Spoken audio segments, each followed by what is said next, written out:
अस्सलाम वालेकुम। दुरूद शरीफ पढ़ लें।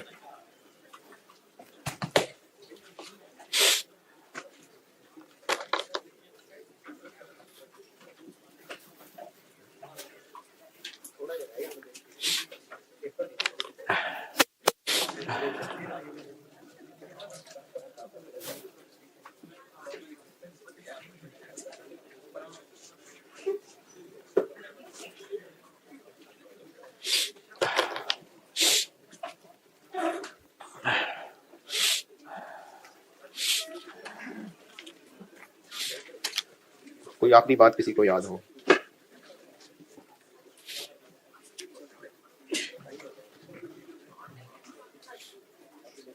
हज की तो एक जनरल बात की थी। क्या नहीं, भूखे भेड़िए के बाद और भी हुआ था यार। है अच्छा, वो तो बड़ी पुरानी बात। अच्छा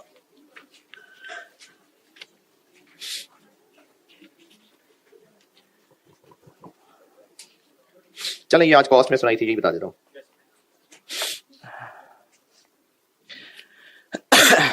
आपको अपने दोस्तों की कोई खामी पता चलती है, कोई उनकी बुरी गंदी हरकत पता लगती है, तो आप बाकी दोस्तों को बता देते हैं। तुझे पता है, तुझे पता है ना? बताते हैं। क्यों बताते हैं?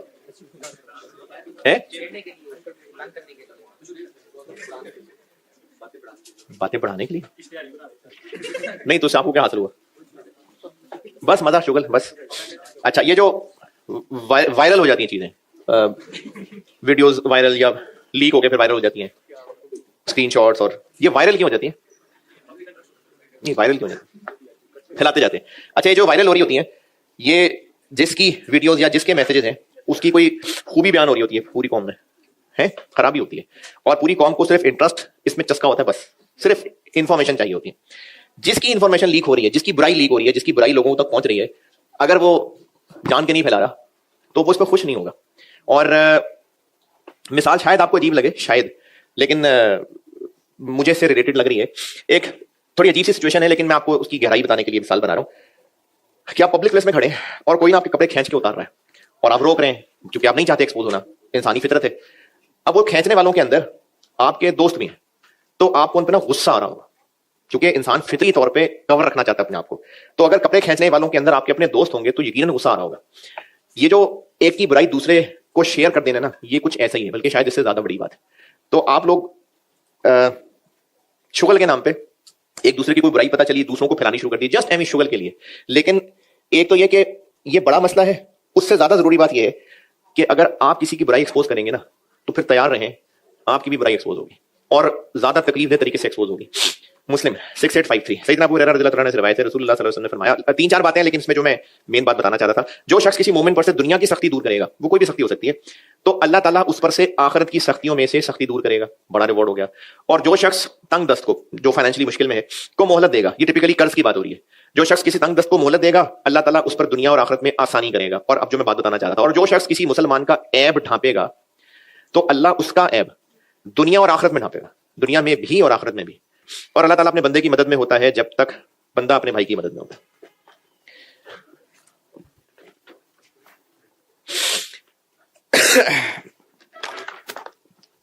कहां एंड किया था मैंने? कमोडिटी खत्म, हाँ कमोडिटी खत्म। तीसरा हिस्सा इस चैप्टर का interest rate risk. Interest rate risk, currency risk में टेंशन किस बात की थी? तो ये टेंशन किसको थी? जिसने फॉरेन करेंसी में कैश फ्लो करना था उसको रिस्क था, और मुस्तकबिल में कहीं करना था। कमोडिटी रिस्क में टेंशन किसको थी? जिसने वो कमोडिटी खरीदनी या बेचनी थी। इंटरेस्ट रेट का रिस्क किसको होगा? इन्वेस्टर या इन्वेस्टर और लेंडर में क्या फर्क है? इन्वेस्टर या बोरोवर। अच्छा, इसमें सोर्सेज ऑफ फाइनेंस में बता चुका हूं ये बात, यहां दोबारा बता रहा हूं। इंटरेस्ट रेट नॉर्मली दो तरह के चल रहे होते हैं, एक होता है फिक्स्ड और एक होता है फ्लोटिंग। फिक्स्ड की मिसाल loan of ₹200 million for 10 years at 16%, तो ये फिक्स्ड रेट है, पूरे 10 साल तक 16% ही रहेगा। और फ्लोटिंग रेट होता है जिसमें रेट एक बेस के साथ जुड़ जाता है, जो कि पाकिस्तान में काइबर है, loan of ₹200 million for 10 years at KIBOR plus 2.5%। ये फ्लोटिंग रेट कि इसमें इंटरेस्ट रेट एक बेस के साथ जुड़ जाता है और ये जो बेस है ये पीरियोडिकली रिवाइज होती है।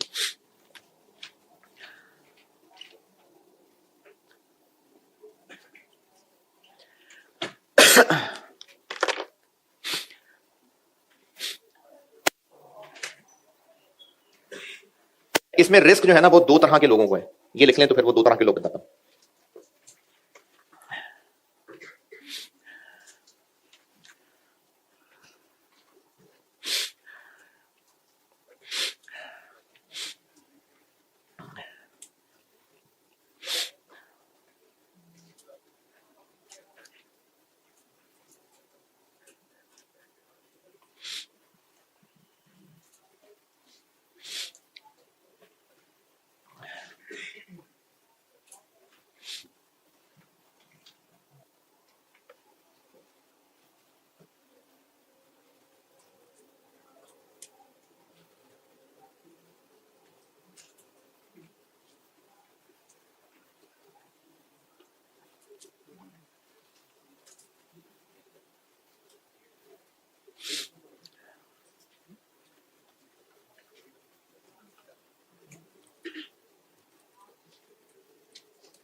ये लिखा इंटरेस्ट रेट रिस्क की टेंशन दो तरह के लोगों को है, जबानी बता रहा हूं, लिख लेना।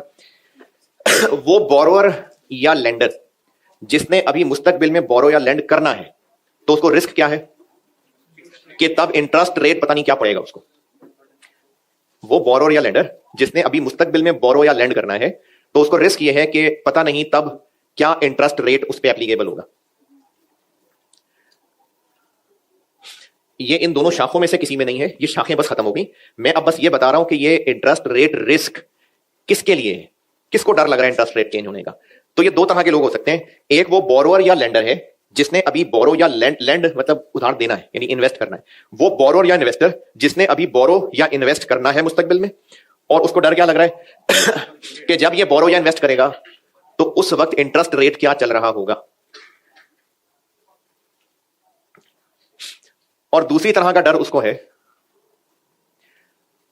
जो बोरो या इन्वेस्ट कर चुका हुआ है फ्लोटिंग रेट पे और काइबर रिवाइज होना है, तो उसको रिस्क क्या है कि काइबर रिवाइज होके पता नहीं क्या हो जाएगा।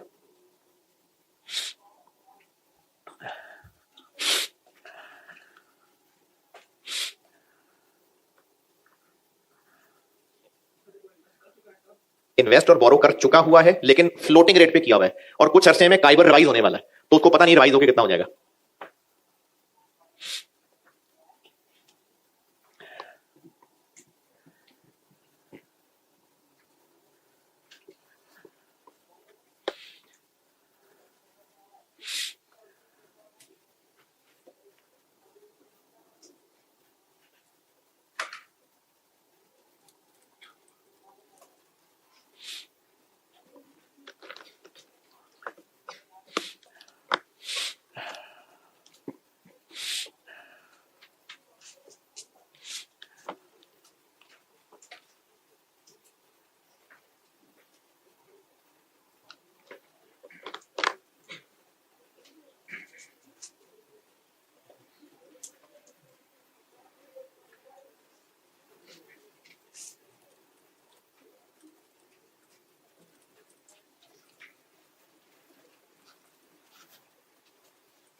तो इसकी हेजिंग के लिए वही तीन चीजें। जी जी जी जी बिल्कुल। हाँ 2.5 चेंज नहीं होगा, हाँ ये सेम रहेगा। काइबर चेंज होगा बस, प्लस 2.5 नहीं होगा अनलेस के बोरोअर की हालत बहुत खराब हो जाए और लेंडर कहे कि हमने रेट रिवाइज करना है। वो उसकी हालत पे डिपेंड करता है, वरना 2.5 वही रहेगा, काइबर सिर्फ रिवाइज हुआ करेगा। हेजिंग के लिए वही तरीके हैं जी, फॉरवर्ड है, ऑप्शन है और फ्यूचर है।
फॉरवर्ड,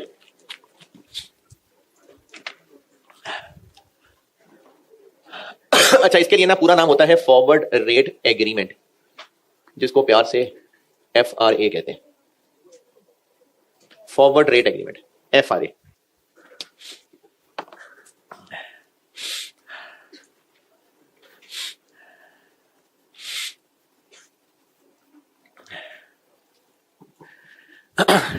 करेंसी फॉरवर्ड में क्या था,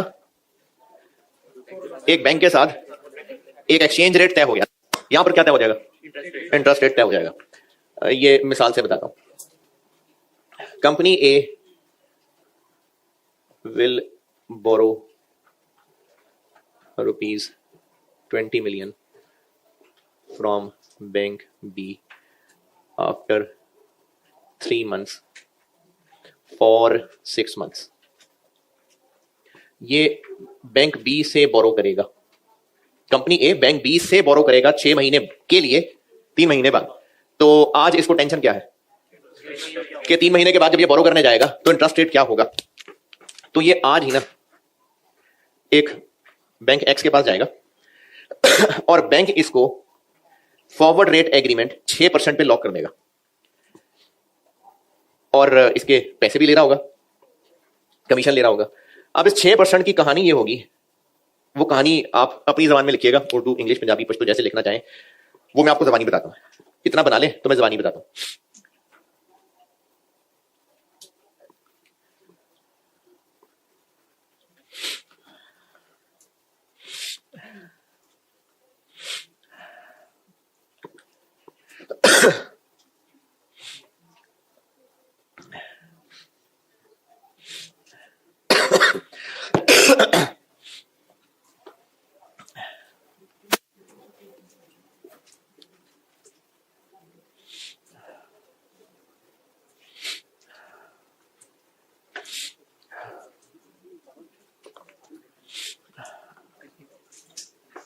हाँ जी, इतना लिखा। बैंक एक्स ने कंपनी ए को यह कहा है कि आप बेफिक्र होके जाएं, आपको बैंक बी 3 महीने बाद जिस रेट पे भी लोन देगा हम आपको 6% ही पड़ने देंगे। अजीब हो गई बात। बैंक एक्स ने आज इससे वादा कर दिया कि कल आप बैंक बी से लोन लें, जितने पे भी लोन मिला हम आपको 6% ही पड़ने देंगे। यानी अगर बैंक बी ने 3 महीने बाद 8% पे लोन दिया तो बैंक से एक्स जाके बैंक बी से कुछ नहीं करेगा, अपनी जेब से हमें 2% दे देगा। और अगर बैंक बी से हमें लोन मिला 5% पे तो हम उसको 5% देंगे और 1% इसको देंगे। तो इसकी वजह से हमारा रेट 6% पे लॉक हो जाएगा। ये एफआरए, दोबारा ये एफआरए है। कल को बैंक बी से जितने पे भी रेट पे लोन मिला, बैंक एक्स ने हमें 6% पे लॉक करना है। मिसाल के तौर पे इफ एक्चुअल रेट इज 8%, तो company A pays to bank B 8% और company A receives from bank X 2%। और इसी तरह से अगर एसएल में रेट 5% हुआ तो फिर company A pays to B 5% और company A pays to X 1%। तो बैंक एक्स को क्या फायदा? एक तो कमीशन मिलेगी, दूसरा उसने जो 6% रेट सोचा होगा ना, वो उसने मोहतात होकर रखा होगा। उसको यही लगता होगा कि 6% से कम ही होना है कल को। हाँ, ये बैंक एक्स खुद क्यों नहीं उसको 6% लोन दे देता?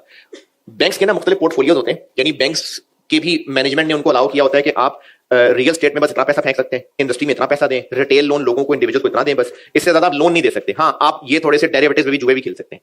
तो हो सकता है बैंक एक्स ने लोन देने वाले काम अपने ऑलरेडी पूरे कर लिए हो और उसको लोन ना दे पा रहा हो, लेकिन जुआ खेलने की गुंजाइश हो।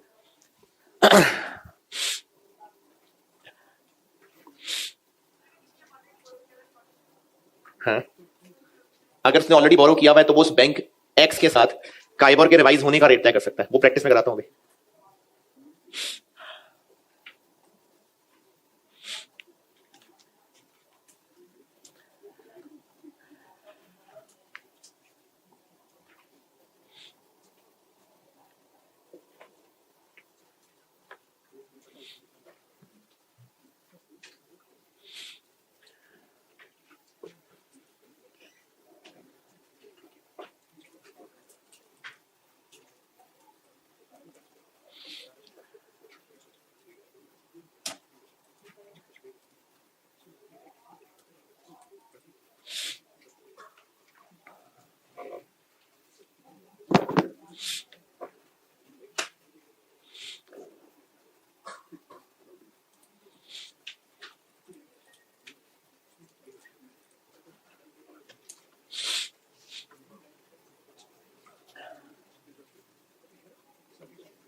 ये कहानी लिखी, सवाल लिखे। A company will borrow 15 million, 15 million for 5 months, after 2 months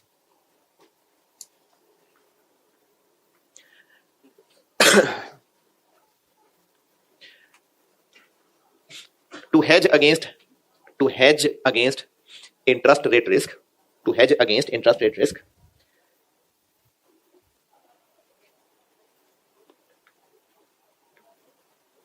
it also entered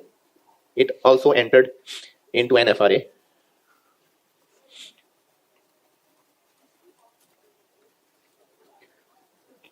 at 7%. Into and FRA at 7%। Required है मुझसे net interest cost if loan is obtained after 2 months at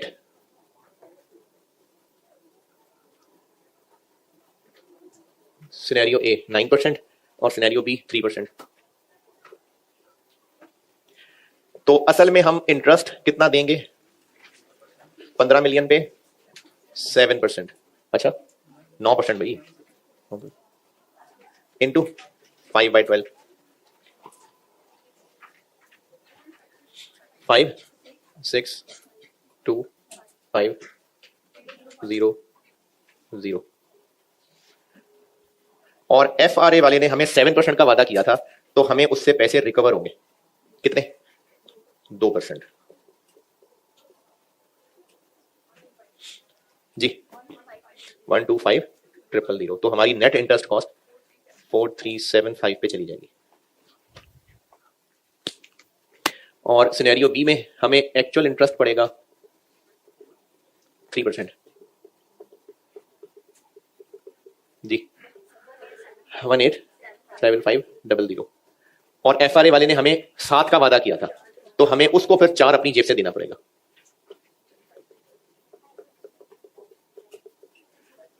$250।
हाँ जी, कोई मुश्किल परेशानी जी? सेम आंसर तो आएगा, लेकिन ये तो अच्छा लगता है देखने में कि FRA से क्या हो रहा है और असल में क्या हो रहा है। अगर ऐसे नहीं करना तो आप बेशक ऐसे कर दें कि परसेंटेज 927 और उसके बाद एक ही बार रुपीस निकाल दें 7% पे, लेकिन ये 2 और 9 दिखाएं। अच्छा जी, और लिखें सवाल।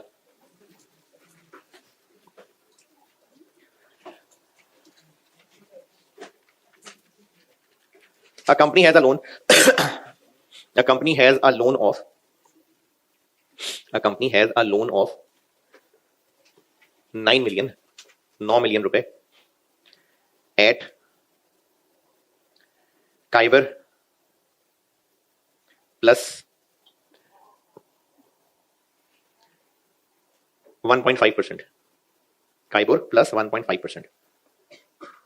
Kyber होता है कराची इंटरबैंक ऑफर रेट, ये स्टेट बैंक तय करता है। कराची इंटरबैंक ऑफर रेट ये स्टेट बैंक तय करता है। ठीक है, KIBOR is revised every 6 months. हर 6 महीने बाद काइबर रिवाइज हो जाता है।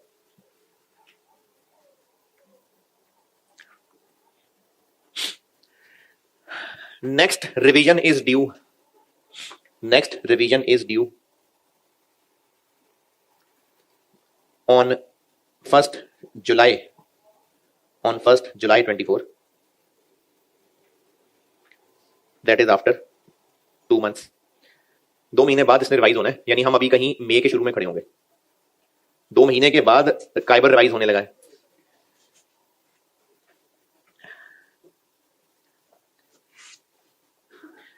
To hedge against revision of Kyber, to hedge against revision of Kyber, company has entered into an FRA, N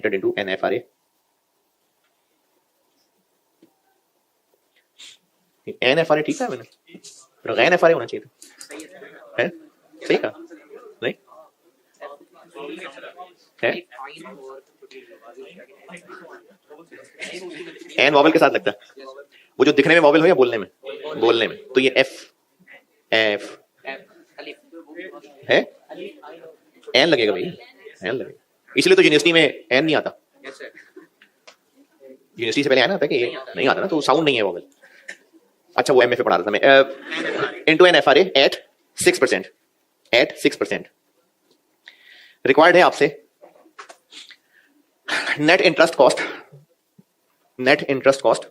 for 6 months ending, net interest cost for 6 months ending 31 December 24।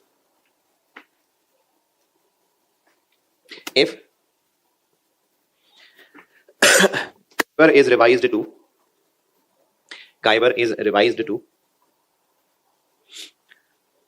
scenario A 8%, 8% और scenario B 5%, scenario A 8% और scenario B 5% करें। FRA किसके against किया है? काइबर के against. जी आपने करना है।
काइबर के ऊपर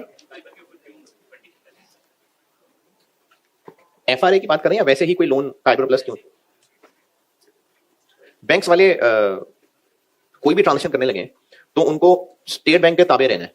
अगर किसी मुल्क में अनसर्टेनिटीज बहुत ज्यादा चल रही होती हैं तो काइबर तो चेंज होता रहता है, तो बैंक्स वाले सेफ रहने के लिए कहते हैं जी जो अब्बा जी सेट कर देंगे काइबर प्लस हम इतना आपसे और इंटरेस्ट लेंगे।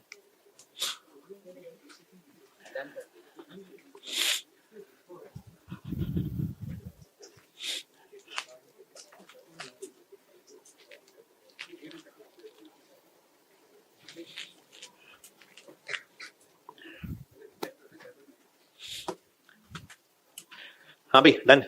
सिनेरियो ए में काइबर कितना? 8% और बी में 5%। हमने लोन कितना?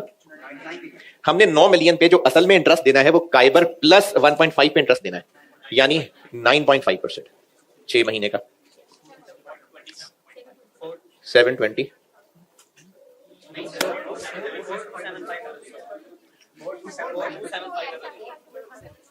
42 और एफआरए वाले ने हमें 6% किसके अगेंस्ट वादा किया है? काइबर के अगेंस्ट, यानी 8 के अगेंस्ट। तो 2 वो हमें वापस करेगा।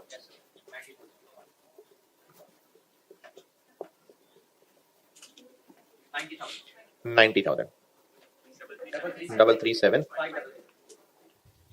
और सिनेरियो बी में हमें असल में काइबर प्लस 1.5 यानी 6.5% पड़ेगा। 292500। और एफआरए वाले ने हमसे काइबर के अगेंस्ट 6 तय किया है, तो 1% हमें उस एफआरए वाले को देना पड़ेगा। 45,000।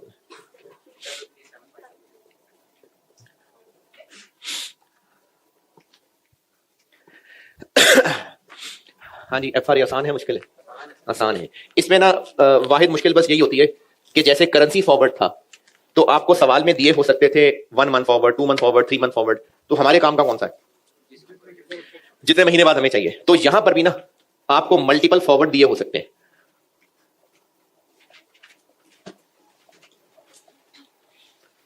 अगर क्वेश्चन में मल्टीपल एफआरएस दिए हुए हैं, मिसाल के तौर पे 3x9, x भी लिखा हो सकता है, v भी लिखा हो सकता है। बहरहाल एक लेफ्ट डिजिट होगा, एक राइट डिजिट होगा। हो सकता है एक दिया हो 6/9, हो सकता है एक दिया हो 3/6, यानी मल्टीपल एफआरए दिए हो सकते हैं। अब हमें इसमें से कौन सा पिक करना है? तो ये जो लेफ्ट और राइट डिजिट है ना, ये क्या है? हम जिस दिन डर रहे हैं उस दिन हेजिंग करा रहे हैं। और किस दिन से डर रहे हैं? जिस दिन रेट डिसाइड होना है।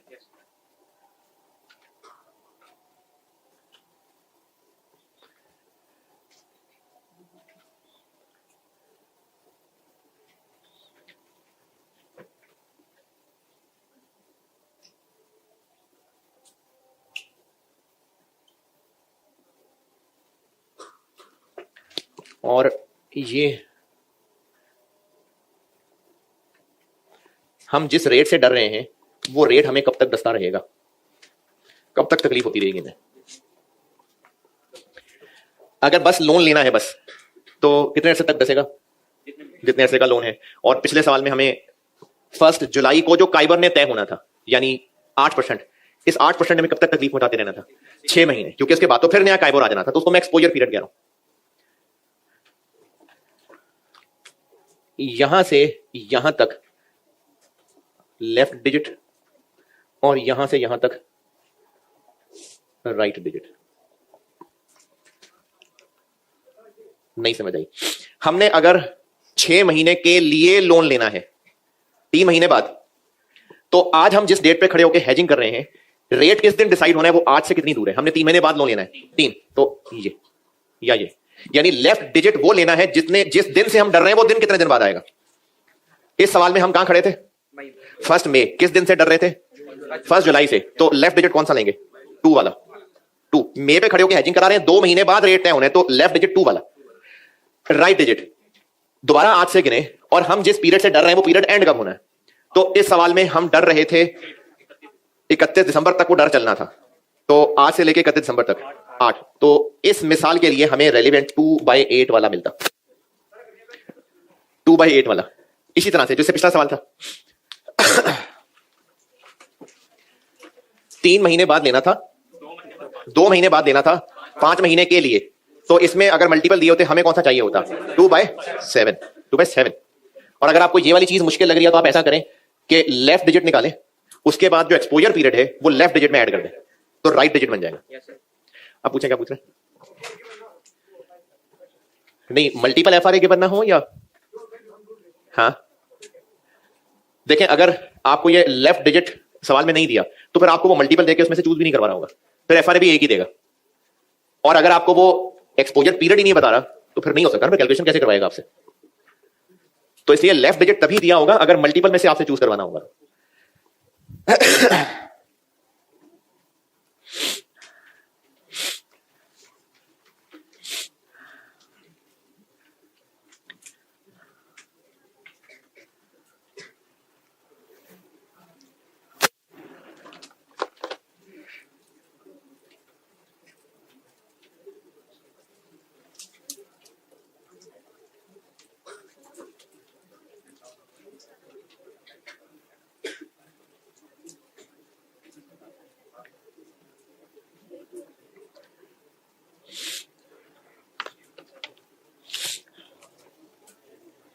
सवाल लिखें। ये जो हेजिंग है ना सारी, ये जनरली शॉर्ट टर्म ही होती है generally.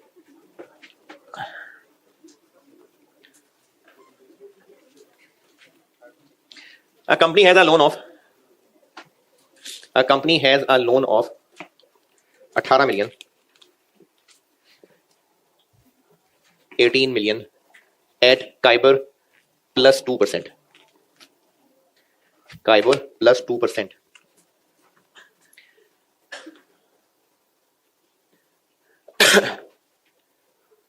Next revision of Kybor is due. Next revision of Kybor is due on 1st January 25. That is after 2 महीने।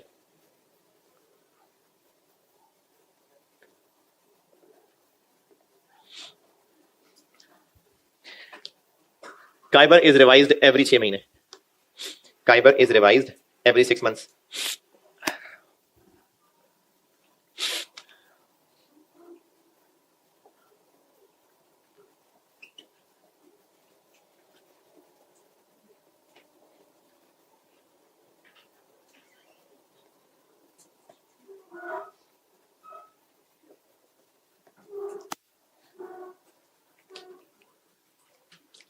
Following FRAs are available. Following FRAs are available.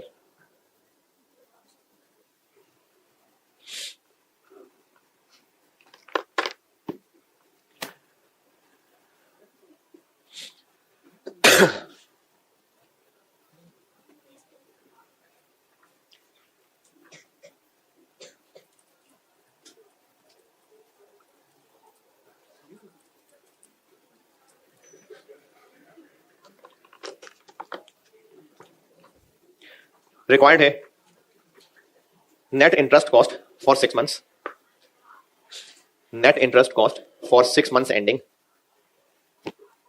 For 6 months एंडिंग 30 June 25, 30 June 25। If Kybor is revised to scenario A 13%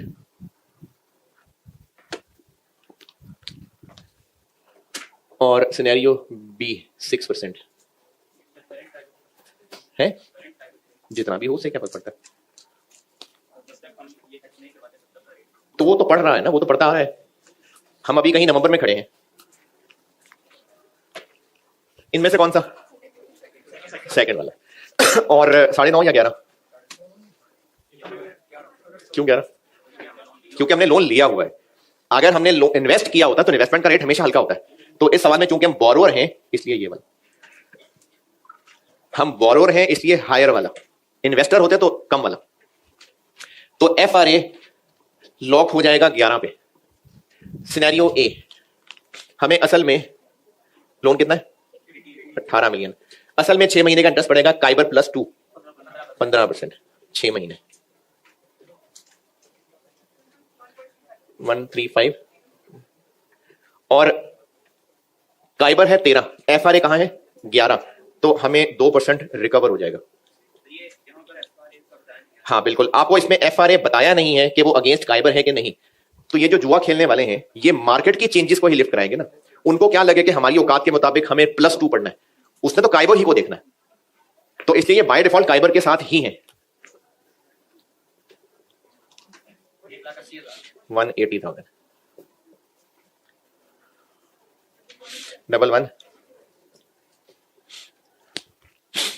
और अगर Kybor हो गया 6 तो हमें Kybor plus 2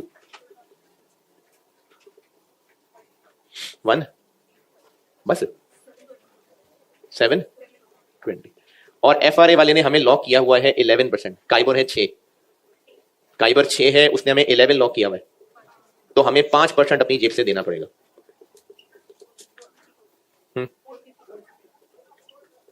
ये होता है भाई FRA।